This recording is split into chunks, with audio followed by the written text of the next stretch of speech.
গ্রীষ্মের শুরুতে দেশজুড়ে তীব্র দাবদাহে অতিষ্ঠ জনজীবন। দেখা দিয়েছে পানিবাহিত বিভিন্ন রোগের প্রকোপ। খাবার তৈরি ও সংরক্ষণে সতর্ক থাকার পরামর্শ চিকিৎসকদের। মৃত ব্যক্তির ব্যাংকে থাকা টাকা নমিনি নয়, পাবেন উত্তরাধিকারী। হাইকোর্টের এই রায়ের পর নমিনির বিধান নিয়ে প্রশ্ন, পরিবর্তনের পরামর্শ ব্যাংকারদের। জমে উঠেছে তৃতীয় ধাপে ইউপি নির্বাচনের প্রচারণা। বাড়ছে অভিযোগ আর উত্তেজনা। জাতীয় পার্টির দুর্গ রংপুরে দুদফা নির্বাচনে দলের ভরাডুবি।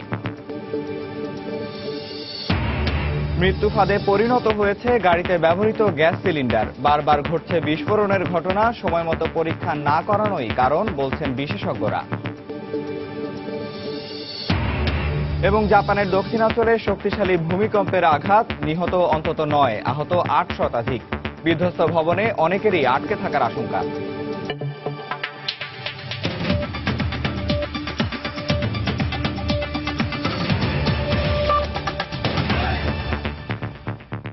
সময় সংবাদের সঙ্গে আছে আমি নিয়ামতুল্লাহ বাবু।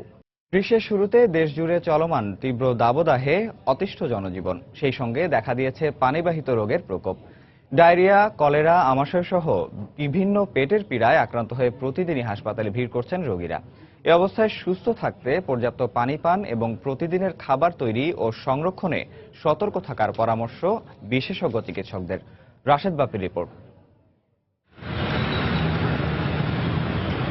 সূর্যের প্রখরতায় পুড়ছে প্রকৃতি, পুড়ছে নগর জীবন। তবে এতে থেমে নেই জীবন চাকা। কাজের প্রয়োজনে যারাই ঘরের বাইরে বের হচ্ছেন তাদের হাতে শোভা পাচ্ছে ছাতা। তবে ছাতার কার্যকারিতাও যেন হার মানে রোদের উত্তাপের কাছে।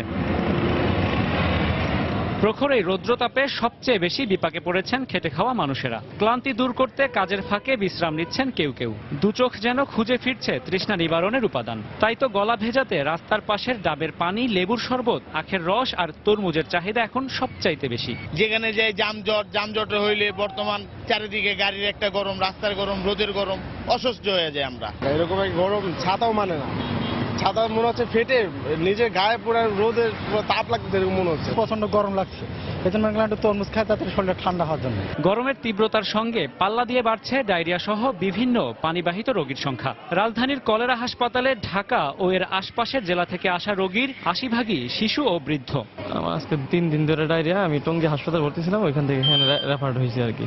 এই তো ডায়রিয়া হয়েছে মোটামুটি 3 দিন হলো। এই একই রকম আছে, একটু ভালো হচ্ছে না। বাচ্চার প্রথমে জ্বর ছিল, জ্বর থেকে পরে আজকে 6 দিন যাবত পাতলা পায়খানা, বমি। গরমে সুস্থ থাকতে খাবার গ্রহণে সতর্কতা ও পরিষ্কার পরিচ্ছন্ন থাকার পরামর্শ দিয়েছেন চিকিৎসকরা। পানি ব্যবহারের ক্ষেত্রে আমাদের সচেতন হতে হবে। যে পানিটি খাচ্ছি, যে পানি দিয়ে আমি রান্না করছি, এটি বিশুদ্ধ কিনা। বাইরে রাস্তার ফুড না খাওয়াই ভালো। বাসি খাবার খাওয়া যাবে না। মাছি বা অন্যান্য জীবাণু দিয়ে আক্রান্ত হতে পারে। আমরা খাবারগুলো ঢেকে রাখবো। প্রয়োজন ছাড়া ঘরের বাইরে না যাওয়া এবং ঢিলেঢালা পোশাক পরিধানেরও পরামর্শ তার। রাশেদ বাপ্পি, সময় সংবাদ, ঢাকা। প্রচারণা আর গণসংযোগে জমে উঠেছে ময়মনসিংহের ঈশ্বরগঞ্জ ও নান্দাইল উপজেলার ইউনিয়ন পরিষদ নির্বাচন। তৃতীয় ধাপে 23 এপ্রিল জেলার 22টি ইউনিয়নে ভোট গ্রহণ হবে। নির্বাচন ঘনিয়ে আসায় প্রার্থীদের মাঝে বাড়ছে পাল্টাপাল্টি অভিযোগ আর উত্তেজনা। ভোটাররা বলছেন যাচাই বাছাই করে যোগ্য প্রার্থীকেই নির্বাচিত করবেন তারা। সাইম আকন্দের ক্যামেরায় হারুনুর রশিদের রিপোর্ট। নির্বাচনী প্রচারণায় সরগরম ময়মনসিংহের ঈশ্বরগঞ্জ ও নান্দাইল উপজেলার 22টি ইউনিয়ন। পোস্টারে ছেয়ে গেছে অলিগলি, রাস্তাঘাট। প্রার্থীরা ছুটছেন ভোটারদের দ্বারে দ্বারে। প্রচারণা আর গণসংযোগে ব্যস্ত সময় পার করছেন তারা, দিচ্ছেন নানান প্রতিশ্রুতি। তবে ভোটাররা বলছেন যাচাই বাছাই করে যোগ্য প্রার্থীকেই নির্বাচিত করবেন তারা। দলীয় মধ্যে যদি ভালো হয়, দলীয় প্রার্থীকে আমরা জয়যুক্ত করব। আমরা ভোট দেবো ইনশাআল্লাহ যাচাই বাছাই করে এবং একটা ভালো এবং সুন্দর লোককে। যারা দেখশন করে, খুঁজখবর নেই, রাস্তাঘাট করে দেয়, সুবিধা বুঝছে তো আমরা বুঝ দেব। নির্বাচন যতই ঘনিয়ে আসছে, চেয়ারম্যান পদের প্রার্থীদের মধ্যে পাল্টাপাল্টি অভিযোগ ও উত্তেজনা ততই বাড়ছে। 5 বছর আমি আমার এলাকায় যথেষ্ট উন্নয়ন করেছি। ইনশাআল্লাহ আমি এই নির্বাচনে অবশ্যই রাব্বুল আলামিনের দয়ায় বিজয়ী হব। ব্যাপক সাড়া পাচ্ছি। আমি আশাবাদী যদি নির্বাচন সুষ্ঠুভাবে সুন্দর হয় তাহলে শতভাগ ভোটের মাধ্যমে আমি পাশ করব। সরকার দলের যে প্রার্থী আছে, সরকার দলের যে লোকজন আছেন, প্রচার প্রচারণার বাধা সৃষ্টি করছেন। যাদের কাছে যাচ্ছি ভোটারদের কাছে প্রত্যেকে আশানুরূপ আমাকে আশ্বস্ত করছেন যে নিশ্চিত আপনি বেরিয়ে আসবেন। নির্বাচন কর্মকর্তা বলছেন, নির্বাচন সুষ্ঠু ও নিরপেক্ষভাবে সম্পন্ন করতে সব রকম প্রস্তুতি নেওয়া হয়েছে। আচরণবিধির বিষয়গুলো লক্ষ্য করার জন্য যে লঙ্ঘিত হচ্ছে কিনা এর জন্য নির্বাহী ম্যাজিস্ট্রেট ইতিমধ্যে নিয়োগ করা হয়েছে। তারা ইউনিয়নগুলোতে ঘুরে ঘুরে দেখছেন আচরণবিধির কোনো লঙ্ঘন হচ্ছে কিনা এবং সেই অনুযায়ী তারা ব্যবস্থা নিচ্ছেন। 2 উপজেলার 22টি ইউনিয়নে চেয়ারম্যান পদে 102 জন, সাধারণ সদস্য পদে 809 জন এবং সংরক্ষিত সদস্য পদে 252 জন প্রতিদ্বন্দ্বিতা করছেন। হারুনুর রশিদ, সময় সংবাদ, ময়মনসিংহ। দর্শক, এই মুহূর্তে গাজীপুরের কাপাসিয়ায় আছেন রিপোর্টার রাশেদ লিমন। নির্বাচনের প্রস্তুতির খবর জানতে সরাসরি চলে যাচ্ছি তার কাছে। লিমন বাবু, আমি এখন আছি কাপাসিয়ার রায় ইউনিয়ন পরিষদে এবং এই যে তৃতীয় দফা এখানেও নির্বাচন হতে যাচ্ছে এবং এই কাপাসিয়া থেকে বেশ খানিকটা ভেতরে আসলে আর কি এই ইউনিয়ন পরিষদটা, সেই যে কারণে আসলে আমরা এতক্ষণ যেখানে ছিলাম ওখানে একটু শহরের যান্ত্রিকতা থাকলেও এইখানটা কিন্তু বলতে গেলে মোটামুটি একটু মফস্বল এরিয়া, যে কারণে আসলে এখানে যে সাধারণ মানুষগুলো তাদের চিন্তা ভাবনাও কিন্তু একটু শহরের মানুষগুলোর চেয়ে একটু আলাদা। আর এই ইউনিয়নে মোট ভোটার হচ্ছেন 13,403 জন এবং এর মধ্যে মেয়র পদে লড়ছেন 4 জন প্রার্থী।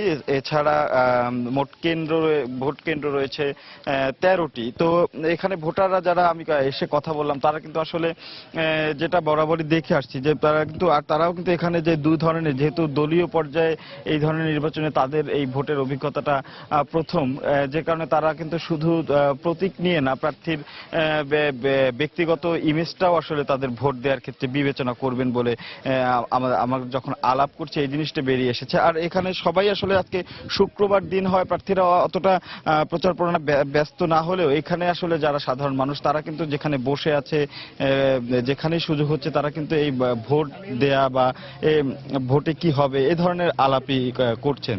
আমি যদি একটু কথা বলি, এখানে যারা বসে আছেন, আপনাদের তো এখানে এই যে সামনে 23 তারিখে ভোট, তো কি ভেবেছেন কেমন প্রার্থীকে আসলে আপনারা ভোট দিবেন বা আপনাদের হিসাবে মনোনীত করবেন? আমরা ভালো যোগ্য প্রার্থী ভোট দিব, যে আমগর মানে কাছে ডাক দিলে কাছে পাই, সর্বক্ষণ আমাদের কাছে থাকে, তাদের আমরা ভোট দিব।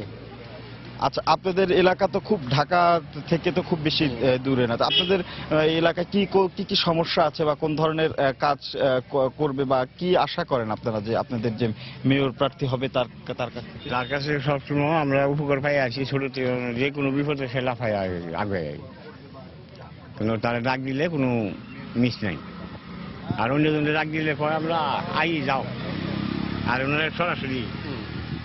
এই যে বাবু যেমনটি শুনছিলেন আর কি, সাধারণ মানুষগুলো আসলে খুব বেশি চাওয়া পাওয়া নেই, তারা আসলে চাচ্ছেন যে তাদের যে কোনো সমস্যা বা সুখে বা বিপদে আপদে আসলে যে মানুষটিকে, যেহেতু ইউনিয়ন পরিষদগুলো খুব বেশি বড় হয় না, সবার মানে অপরিচিত কেউ থাকার নাই, সবাইকে চেনে, তো কাজেই তারা আসলে ভেবেই নিচ্ছে আর কি যে প্রার্থী বা যে মানুষটি যে তাদের সবসময় বিপদে এসে পাশে দাঁড়াবে, তাদের এলাকার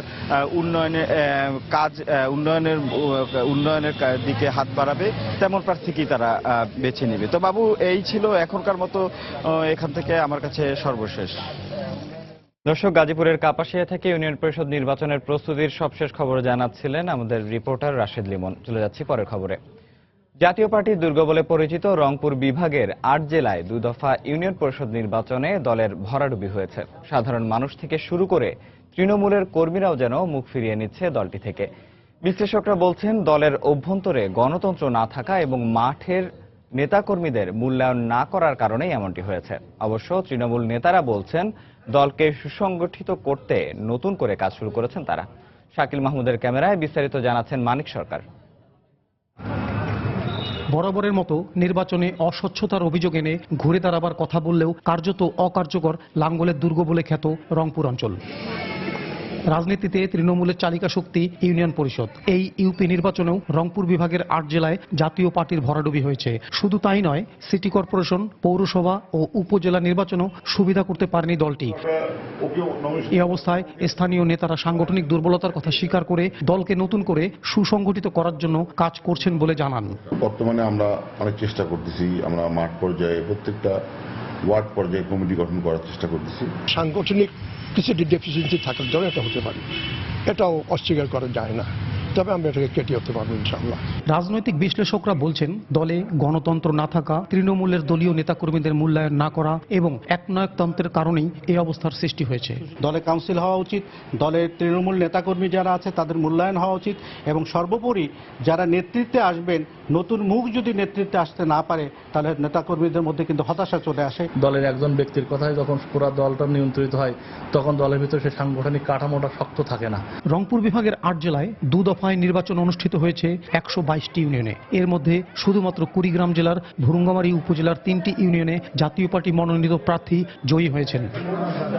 মানিক সরকার, সময় সংবাদ, রংপুর। মৃত ব্যক্তির ব্যাংকে থাকা টাকা নমিনি নয়, পাবেন উত্তরাধিকারী। হাইকোর্টের এ রায়ের পর প্রশ্ন উঠেছে নমিনি করার বিধান নিয়ে। ব্যাংকাররা মনে করেন উচ্চ আদালতের এ রায়ের আলোকে নমিনির বিধানে পরিবর্তন আনতে হবে ব্যাংকগুলোকে। আইন বিশেষজ্ঞদের মত, এখন থেকে উত্তরাধিকার সনদের ভিত্তিতে মৃত ব্যক্তির টাকা তার উত্তরাধিকারীদের পরিশোধ করলেই এ সমস্যার সমাধান হবে। আফজাল হোসেনের রিপোর্ট। ব্যাংকে টাকা রেখে কোনো ব্যক্তি মারা গেলে সেই টাকা ব্যাংক হিসাব খোলার সময় যাকে নমিনি করা হয় সেই ভোগ করে আসছিল দীর্ঘদিন ধরে। তবে সম্প্রতি নমিনি নয়, এ টাকা পাবেন মৃত ব্যক্তির উত্তরাধিকারীরা। হাইকোর্টের এমন রায়ে প্রশ্ন ওঠে নমিনি করার বিধান নিয়ে। নমিনির বিধানে বলা হয়েছে, মৃত্যুর পর ব্যাংক হিসাবে থাকা অর্থ নমিনিরা পাবেন, এমনকি নমিনিকে অর্থ লেনদেনের অধিকারও দেওয়া হয়। বিশেষজ্ঞরা বলছেন, হাইকোর্টের রায়ের পর নমিনির বিধান সংশোধন করতে হবে ব্যাংকগুলোকে। এই প্রশ্নটা অনেকের মনেই ছিল, এটা সঠিক কিনা একজন মারা যাওয়ার পরে ওনার তো নির্দেশনা দেওয়ার কোনো ক্ষমতা নাই। অতএব আগে যে প্র্যাকটিস ছিল এটাতে পরিবর্তন আনতে হবে এবং পরিবর্তন এনেই কিন্তু এইটাকে বাস্তব সত্যটাকে অনুধাবন করতে হবে। এমনও হতে পারে যে একজন নমিনি সে কোনো অংশীদারই না, ট্রাস্টির দায়িত্ব হলো নিজে ভোগ করা না।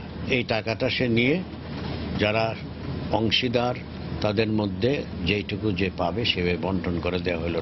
আইন বিশেষজ্ঞদের মত, মৃত ব্যক্তির ব্যাংকে থাকা টাকা নমিনিকে না দিয়ে উত্তরাধিকার সনদের ভিত্তিতে মৃত ব্যক্তির উত্তরাধিকারীদের মাঝে বন্টন করলেই এ সমস্যার সমাধান সম্ভব। ব্যাংকে যখন মৃত ব্যক্তির টাকাটা থাকবে, ব্যাংক নমিনির বরাবরে টাকাটা ডিসপোজাল করতে পারবে না।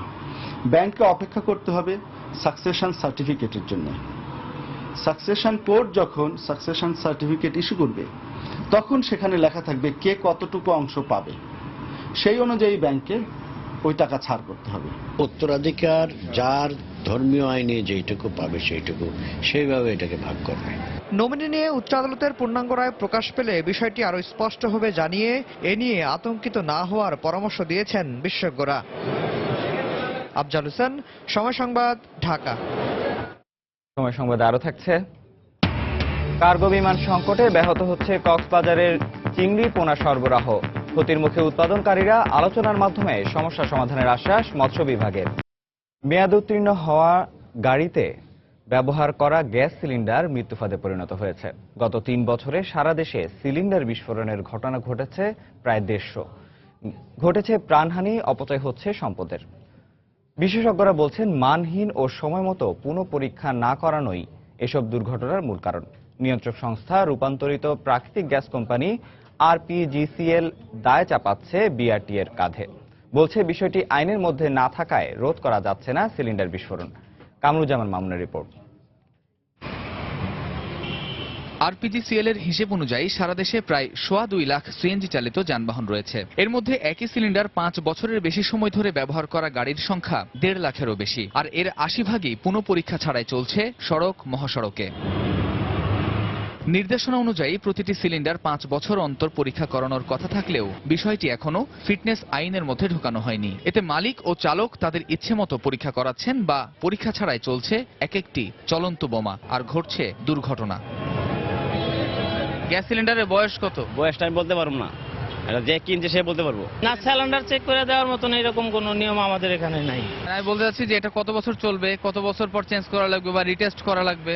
বললাম তো এটা আমার জানা নাই, আমি তো জানি না যে কয়দিন পরে পাল্টানো লাগে। রূপান্তরিত প্রাকৃতিক গ্যাস কোম্পানি আরপিজিসিএল নিজেদের দায় এড়িয়ে বলছে শুধু সচেতন হতে। আমরা যতই করি না কেন জনগণ যদি একটু সচেতন হন তাহলে কিন্তু এগুলো অ্যাভয়েড করা সম্ভব। সেটা হলো যে তারা যে সিলিন্ডারগুলো ফেটিক ফেলিউরের কারণে হতে পারে, যেগুলো হয়। প্রাকৃতিক গ্যাসে রূপান্তরিত করা প্রতিষ্ঠানগুলোতে পরীক্ষা করা হয় গ্যাস সিলিন্ডার ঝুঁকিপূর্ণ কিনা। সারা দেশে এমন প্রায় 600 প্রতিষ্ঠানের বিপরীতে রিটেস্ট সেন্টার রয়েছে মাত্র 13 থেকে 14টি। সংশ্লিষ্টরা বলছেন বিআরটিএ থেকে ফিটনেস নেওয়ার সময় যদি রিটেস্ট বা পুনঃপরীক্ষা বাধ্যতামূলক করা হয় তাহলেই হয়তো কমবে ঝুঁকি আর বাঁচবে জীবন।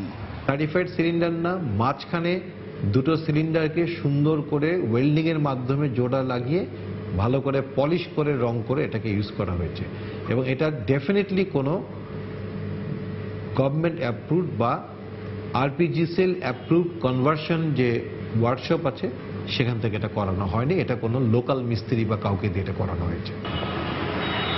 বিআরটিএর হিসেব অনুযায়ী এবছরের জানুয়ারি পর্যন্ত নিবন্ধিত যানবাহনের সংখ্যা প্রায় 25 লাখ, যার বড় একটি অংশ সিএনজি চালিত, কিন্তু এর সঠিক কোনো পরিসংখ্যান তাদের কাছে নেই। কামরুজ্জামান মামুন, সময় সংবাদ, ঢাকা। কার্গো বিমান সংকটের কারণে কক্সবাজারের 35টি হ্যাচারিতে উৎপাদিত চিংড়ি পোনা সরবরাহ ব্যাহত হচ্ছে। সড়ক পথে পোনা সরবরাহে বেশি সময় লাগায় অক্সিজেন সংকটে অর্ধেক পোনা মারা যাচ্ছে। এতে ক্ষতির মুখে পড়ছেন পোনা উৎপাদনকারী হ্যাচারি মালিকরা। জেলা মৎস্য কর্মকর্তা বলছেন সিভিল এভিয়েশন ও স্থানীয় প্রশাসনের সঙ্গে আলোচনার মাধ্যমে বিষয়টির সমাধান করা হবে। সুজাউদ্দিন রুবেলের তথ্য ও মোহাম্মদ ফরাজের ছবি নিয়ে ডেস্ক রিপোর্ট। দেশের বৈদেশিক মুদ্রা অর্জনের ক্ষেত্রে দ্বিতীয় অবস্থানে রয়েছে চিংড়ি, আর চিংড়ির 90% পোনা সরবরাহ করে থাকে কক্সবাজারের 35টি হ্যাচারি। বর্তমানে চিংড়ি পোনা উৎপাদনের ভরা মৌসুম চলছে। বছরের শুরু থেকে উৎপাদিত চিংড়ি পোনা কক্সবাজার থেকে 6টি কার্গো বিমান যোগে খুলনা ও সাতক্ষীরা অঞ্চলে সরবরাহ করা হয়। কিন্তু গত 9 মার্চ কক্সবাজারে একটি কার্গো বিমান বিধ্বস্ত হয়ে 3 জন বিদেশি নিহত হওয়ার পর থেকে পোনা পরিবহন করছে মাত্র 2টি কার্গো বিমান। আমরা এখন কার্গো বিমান সংকটে পড়েছি, তাই আমরা উৎপাদন এখন আমাদের প্রায় বন্ধ। সাতক্ষীরা, খুলনা, বাগেরহাট এই অঞ্চলের চাষিদের কাছে পোনা আমরা পাঠাইতে পারতেছি না। নির্দিষ্ট টাইমে ওখানে পোনাটা যদি আমরা আপনার সাপ্লাই দিতে না পারি তাহলে আমাদের এই পোনার কোনো বাজারজাত হয় না।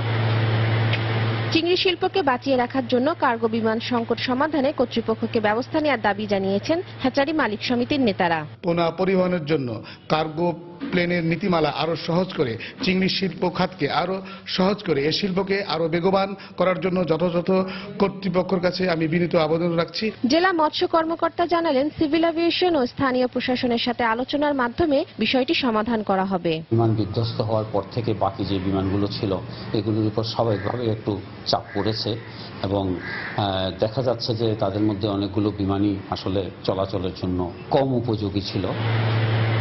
জানুয়ারি থেকে জুলাই মাস উৎপাদনের ভরা মৌসুমে কক্সবাজারের 35টি হ্যাচারি 800 কোটি চিংড়ি পোনা সরবরাহ করে থাকে চাষিদের, কিন্তু গত 3 মাসে সরবরাহ করেছে মাত্র 200 কোটি চিংড়ি পোনা। সময় সংবাদ, কক্সবাজার। সময় সংবাদ আরো থাকছে। আবহাওয়া অনুকূল ও কৃষি উপকরণ সহজলভ্য হওয়ায় গাইবান্ধায় এবার বোরোর বাম্পার ফলনের আশা কৃষি বিভাগের, তবে দাম নিয়ে শঙ্কায় কৃষক। পার্বত্য চট্টগ্রামের আদিবাসীদের বর্ষবরণ উৎসব বৈশাখীর জলকেলি আজ। এই মুহূর্তে রাঙ্গামাটির কাপ্তাইয়ে চিতমরম এলাকায় আছেন আমাদের রিপোর্টার কমল দে। উৎসবের খবর জানতে সরাসরি চলে যাচ্ছি তার কাছে। কমল,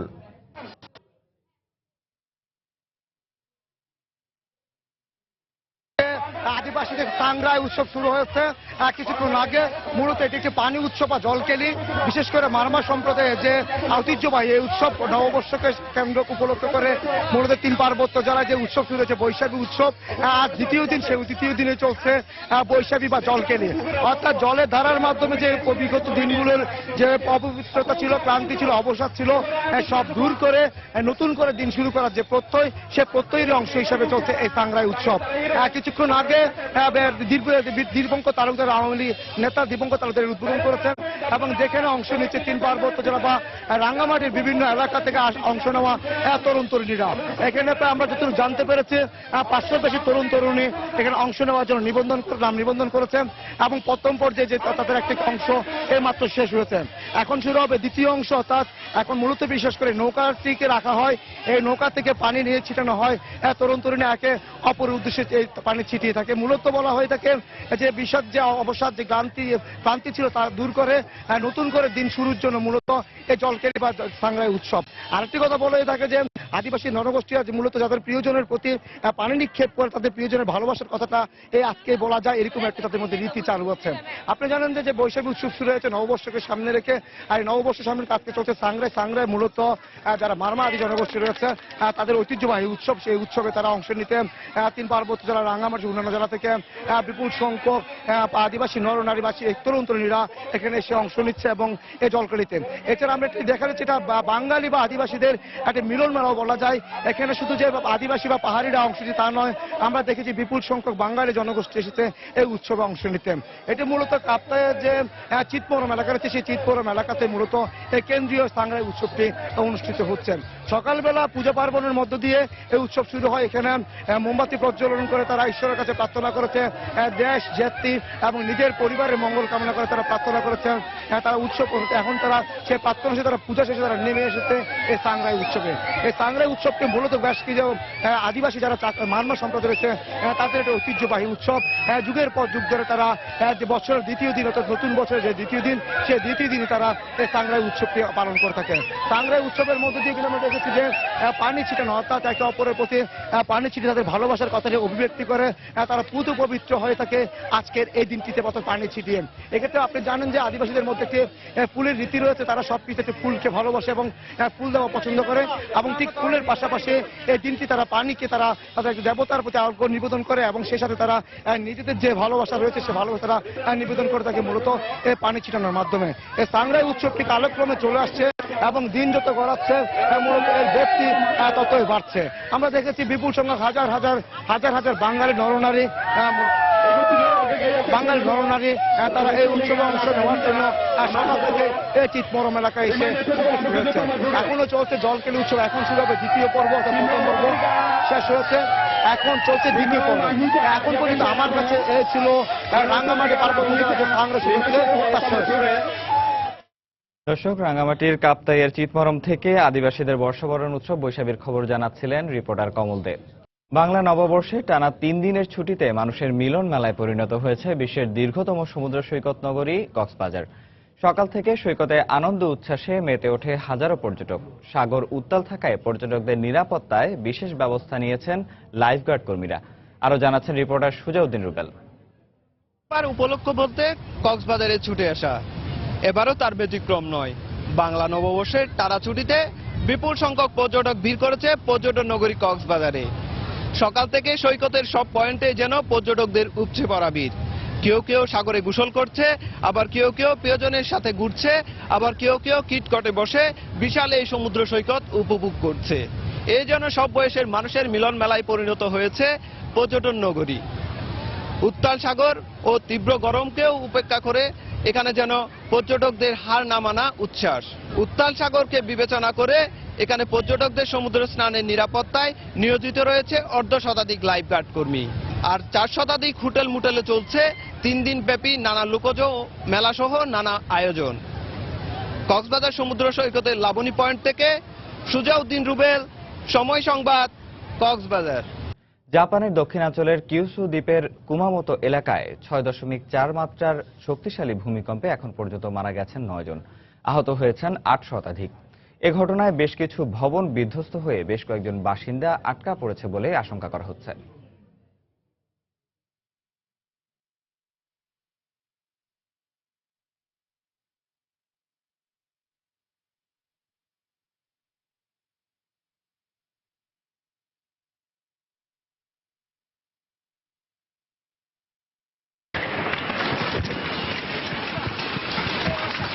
পরপর পর দুইবার ভূমিকম্পের কারণে কেঁপে ওঠে জাপানের কিউসু দ্বীপ। রিক্টার স্কেলে দ্বিতীয় ভূমিকম্পের মাত্রা ছিল 6.4। ভূমিকম্পনের কারণে কিউসু দ্বীপের কুমামাতো শহরের পূর্বাঞ্চলে অন্তত 19টি ঘরবাড়ি ক্ষতিগ্রস্ত হয়।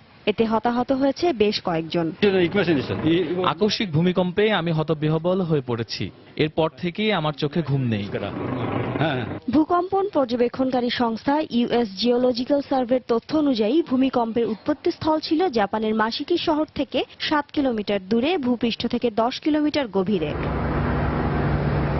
ভূমিকম্পের পর কুমামোতো এলাকার প্রায় 16,000 ঘরবাড়ি বিদ্যুৎ বিচ্ছিন্ন হয়ে পড়েছে। গ্যাস সরবরাহ বন্ধ হয়ে গেছে অন্তত 38,000 ঘরবাড়ির। শহরের মেয়র জানিয়েছেন বেশ কয়েকটি স্থান থেকে অগ্নিকাণ্ডের খবর পাওয়া গেছে। ভূমিকম্পে ক্ষয়ক্ষতি হলেও কিউসু দ্বীপে অবস্থিত পারমাণবিক বিদ্যুৎ কেন্দ্রের কোনো ক্ষতি হয়নি। পুলিশ, ফায়ার সার্ভিস ও সিভিল ডিফেন্সের কর্মীরা কয়েকটি দলে ভাগ হয়ে গোটা জেলায় অনুসন্ধান চালিয়ে যাচ্ছে, যাতে উদ্ধার কার্যক্রম থেকে একজনও বাদ না পড়ে। ভূমিকম্পের পর কোনো সুনামি সতর্কতা জারি করা হয়নি বলে জানিয়েছে দেশটির আবহাওয়া দপ্তর। এদিকে ক্ষয়ক্ষতি নিরূপণের জন্য সংশ্লিষ্ট কর্তৃপক্ষকে তাগিদ দিয়েছেন প্রধানমন্ত্রী শিনজো অ্যাবে। শিরিন আক্তার, সময় সংবাদ। বিধানসভা নির্বাচনে আইন ভঙ্গের অভিযোগে তৃণমূল সভানেত্রী মমতা বন্দ্যোপাধ্যায়কে নোটিশ দিয়েছে ভারতের নির্বাচন কমিশন।